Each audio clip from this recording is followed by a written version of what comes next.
On top of that, you've got Dennis Porter's coming out saying that Amazon shareholders have submitted a request for the 2.3 trillion company to explore adding Bitcoin to its treasury. So, we had word that Microsoft were, looking to do the same. We know they made a decision not to go ahead with that for now, but who knows what happens in the future. But ultimately, we've got the biggest companies in the world looking to see should they be adding Bitcoin to their strategic reserve or to their portfolio.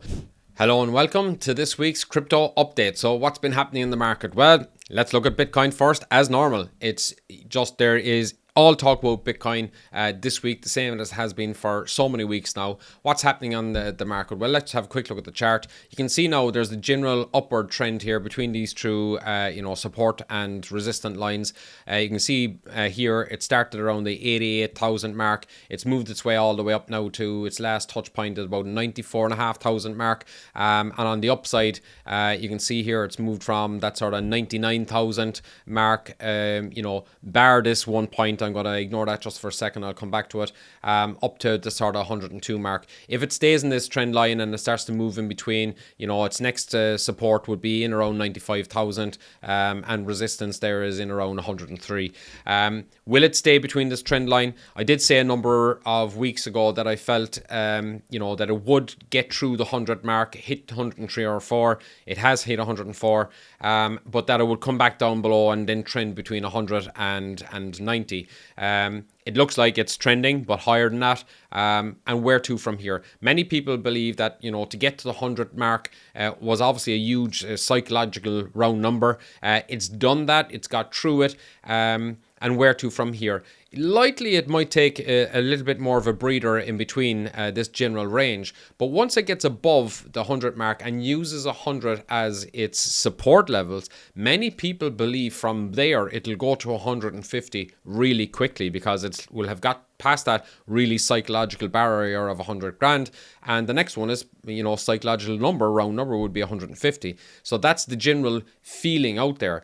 Will there be big pullback along the way, or will it just continue on as it is? Well, there's massive buying pressure out there. And where else will we start when we talk about buying pressure with Bitcoin? Well, none other than MicroStrategy. Yet again, another massive buy.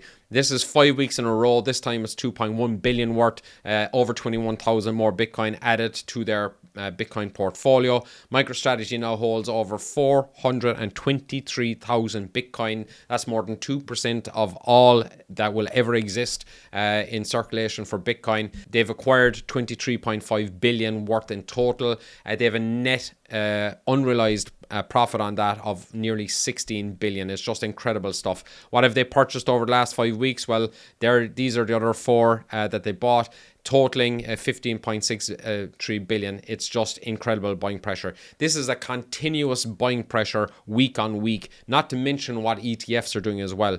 So if there's buyers, there must be sellers. Of course, there's sellers in the market. There's people that have bought in maybe at the 60,000 mark, held on and are taking some profits at this stage. Others who've bought much earlier, taking profits, and who could blame them? So there's potential here for a certain amount of those sells being rotated then into the rest of the market, into Ethereum, the higher market cap. And we've seen some of that happening already. And it is likely, as we continue up here, if we trend sideways for a little while, more Bitcoin will tend to get sold. And if that, there'll be more rotation into the large caps, maybe some mid caps and even low caps. So we could see some significant movement in altcoins. But ultimately, I don't think anyone believes that Bitcoin is finished here. Whether it trends sideways for a while or takes off very soon, one way or the other, I think most people believe it's heading for 150 or maybe much more in this cycle. And if that's to happen, that's a huge amount more buying that has to come into the marketplace to allow that to happen. And that in turn will find its own sellers. Those sellers will rotate into those large cap and mid cap. So if we see a really big push in Bitcoin over coming days, weeks, months, then wherever it finds its place, and the higher the better, then the more money that can circulate and go down into the, like I said, the large cap, mid caps and all caps. And that's where we see the absolute, bull run of bull runs in all kinds, I believe. Of course, there's been some movement there already, but the real upside is yet to come. So again, make sure you're positioned ahead of that. More news on Bitcoin. Mara Holdings, who are pretty much copycatting what MicroStrategy are doing, have just bought another 1.1 billion in Bitcoin, also using convertible notes to raise funds to buy. You've got Riot Platform looking to do much the same. They're announcing a proposal for private offering of 500 million of convertible senior notes, again, to do what with? Buy more Bitcoin. On top of that, you've got Dennis Porter's coming out saying that Amazon shareholders have submitted a request for the 2.3 trillion company to explore adding Bitcoin to its treasury. So, we had word that Microsoft were, looking to do the same. We know they made a decision not to go ahead with that for now, but who knows what happens in the future. But ultimately, we've got the biggest companies in the world looking to see should they be adding Bitcoin to their strategic reserve or to just to their portfolio. It's really, truly amazing what's happening out there. You've got the biggest companies in the world looking to buy Bitcoin, but it's not just companies. We've got the countries doing it too. Of course, we know the US has been talking about adding Bitcoin as a strategic reserve. Here we see Russia are jumping on the bandwagon. The deputy there has proposed creating a strategic reserve in Russia. On top of that, we've got Dennis Porter reporting here that he's now aware of 6 nation states focusing on building a strategic Bitcoin reserve, and he believes that it's going to go outside of the G7 and BRICS countries. It's spreading. More and more countries looking to do this. And then you have Anthony Scaramucci saying that China will adopt Bitcoin as a strategic reserve asset within 1 year. Of course, do we know that's going to happen? No. Maybe they're already building up their amount of Bitcoin. Nobody knows for sure. But one thing we can say for absolute certainty is some of the biggest companies around the world, some are looking at doing it, some are already doing it, starting to really start to buy up Bitcoin in huge quantities. There's countries starting to do it, and now we hear as well states are starting to do it. So Pennsylvania proposes allocating 10% of its 7 billion reserve into Bitcoin. We also have Florida looking to get in the bandwagon and saying that they believe they're going to have a strategic reserve next year sometime, according to the president of Florida. So Blockchain Business Association. So it's all action, it's non-stop. And of course we have the ETFs. What's happening there? Has it slackened off? Of course not. It's absolutely pushing on more than ever. Last week's digital asset fund saw an absolute massive 3.85 billion in net inflows. It's not just a new record. It smashed a record that was created just a few weeks ago.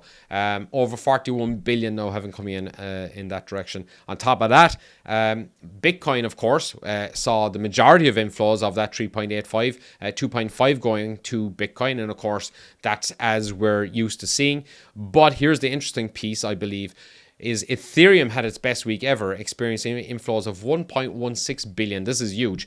We can see here they've had 8 straight days of inflows into iShare Ethereum ETF. There's over a billion, and as we've mentioned, but importantly, it's the 4th largest ETF of this year, out of 675. And of course, Bitcoin's number 1. So it's interesting to see Ethereum now has made its way into number 4. So things are starting to happen with Ethereum. We were talking a couple of weeks ago that we felt Ethereum was sort of undervalued at this stage and it hadn't had any run, whereas some of the coins below it, like Solana and others, had already had a significant run. Ethereum, not as much. It has started to move now as the Ethereum ETF builds. So the ETFs have been crushing it. In fact, it's been doing so well that they've recorded 13 straight inflow day. That's huge shake-up compared to what I was doing in prior months. And so far this week, it's got another $500 million or more in net inflow. So the pace is really starting to gather around the Ethereum ETFs. The ETFs were basically doing nothing up onto the election, and literally from the 6th of November, since the election, the price of Ethereum has gone from 2,400 up to 3,900 at the same time as ETFs have been building their position within Ethereum. So it just goes to show we're starting to see, yes, Bitcoin, it's done unbelievable and it's moving unbelievably, but there is starting to see a little bit of rotation, both from what ETFs are doing, but also what the price is doing in general in Ethereum, and of course other projects down in the large cap projects. Will we start to see countries and governments start to consider Ethereum in the future? I think it will happen, but it will take some time. On top of all of this, we've got the stablecoin market has topped 200 billion for the first time. And why is that important? It's basically like the dry powder in the crypto world. So there's a huge amount of additional liquidity. The more stablecoin that's out there, the more funds that are available to put into other cryptocurrencies like Bitcoin, Ethereum, and all the other in the market cap. So it's just got that potential of a whole lot more buying, whole lot more liquidity, and usually that's really positive for the assets that it's moving into. So usually positive news as well. And of course, it's not all positive, particularly if you're into leverage trading, which, wouldn't be for me, and good luck if you're doing that. But the largest altcoin liquidation since 2021 hits amid crypto market sell-off. So what happens was there was long and short positions put in place. A lot of people use a lot of leverage in those positions. The market makers can see where they are and they take those positions out. Was it big? Yes, it was big. Altcoins led a cryptocurrency market-wide sell-off with 1.58 billion in liquidations as Ether, Solana, and Cardano prices dropped sharply. This is to be expected. Crypto is volatile. We know that. I think over the next couple of months, it's probably going to be more volatile than ever. So be careful out there. Certainly I would, don't give advice, but one thing I certainly would think is not a particularly good idea unless you really know what you're doing is leverage trading. It is one great way of losing all your money. What else is happening out there? Well, we're seeing that there's a real drive towards AI, and where AI meets crypto, there seems to be huge opportunity. And we've just seen Virtual, a leading platform for AI crypto agents, saw a massive 382% surge in price, so nearly a 4x in just 30 days.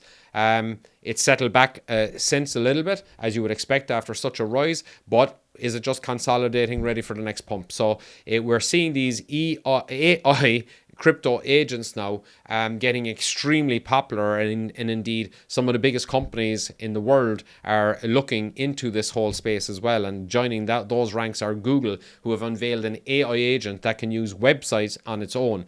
The experimental tool can browse spreadsheets, shopping sites, and other services before taking action on behalf of the computer user. So there's real potential now in this space, and something that is certainly worth keeping an eye on because there's a lot of opportunity. The leading AI agents remain deeply undervalued at current valuations, giving their potential to evolve into platform-like entities, take rate protocols, driving the emerging agent economy. So what we're starting to see here is we're seeing crypto and AI marry, but take it one step further, and we're actually seeing certain coins that are coming out as meme AI coins, then moving towards this AI agent sector, and in turn has the potential to have their market cap grow really strongly and can move towards what we've seen in DeFi before. So there's definitely the opportunity that a lot of these can grow very significantly. Of course, you need to do your research on which ones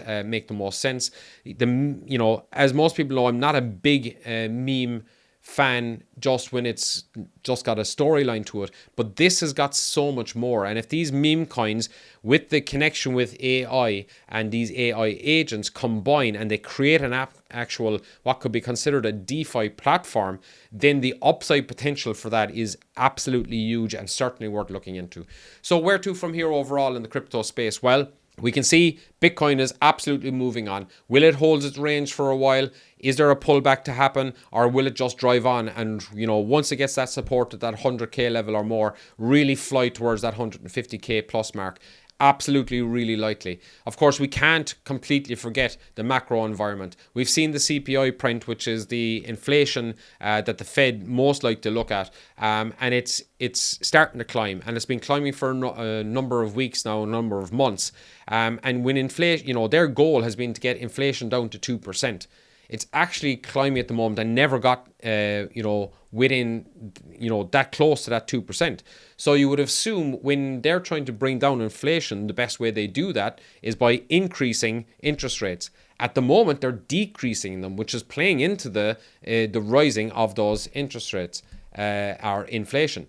At the same time, one of the other factors they would look at is the overall economy and the jobs market. And if the jobs market was getting weaker, then that would be one reason for them to reduce interest rates, but they're not. So both elements that they say is absolutely key to what they would look at would suggest that they should at least pause reducing their interest rates or potentially even increase.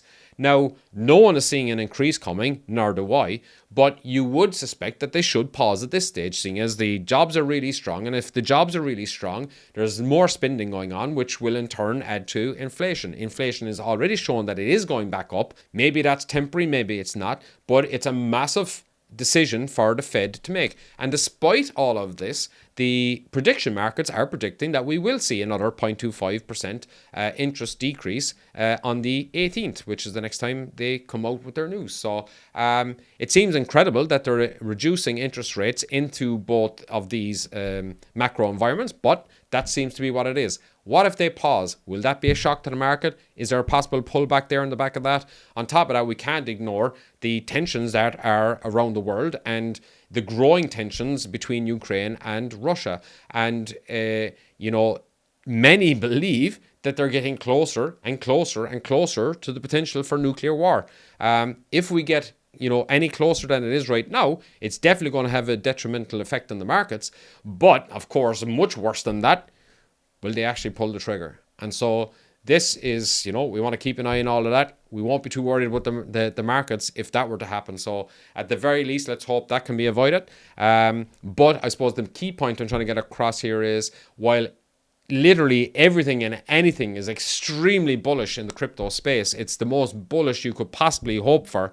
There are macro events out there that we still need to keep an eye on when looking at being involved in the crypto space. Hopefully you found that useful. See you in the next update, and we'll talk to you then.